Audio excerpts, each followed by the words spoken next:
महिला प्रवाशाची 13 तोळे सोन्याची चोरी, भाजप पदाधिकाऱ्यांच्या पत्नीचे दागिने लंपास.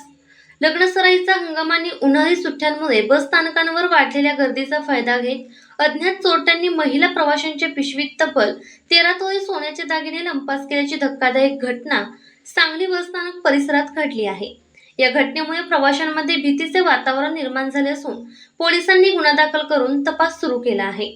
याबाबत नूतन बाबासाहेब आळतेकर, वय 44, व्यवसाय शिक्षिका, राहणार मिरज, यांनी सांगली शहर पोलीस ठाण्यात फिर्याद दिली आहे. मिळालेल्या माहितीनुसार त्या ईश्वरपूर येथे एका विवाह समारंभासाठी गेल्या होत्या. कार्यक्रमानंतर त्यांनी आपल्या जवळील पिशवीत सोन्याचे दागिने ठेवून ईश्वरपूरहून सांगलीकडे एसटी बसने प्रवास केला.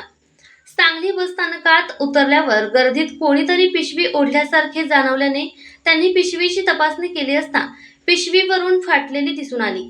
त्यामधील सोन्याचे दागिने गायब झाल्याचे लक्षात येताच त्यांनी तातडीने पोलिसात धाव घेतली.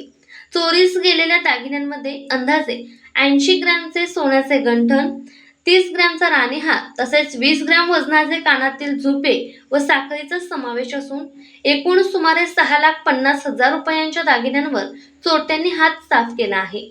नूतन आळतेकर या भारतीय जनता पक्षाचे सांगली जिल्हा सरचिटणीस बाबासाहेब आळतेकर यांच्या पत्नी असल्याने घटनेची माहिती मिळताच भाजप पदाधिकारी व कार्यकर्त्यांनी सांगली शहर पोलीस ठाण्यात गर्दी केली.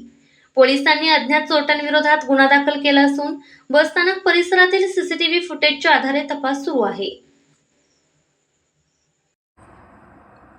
अर्धराज्य न्यूज चॅनलला लाईक करा, शेअर करा आणि सबस्क्राईब करा.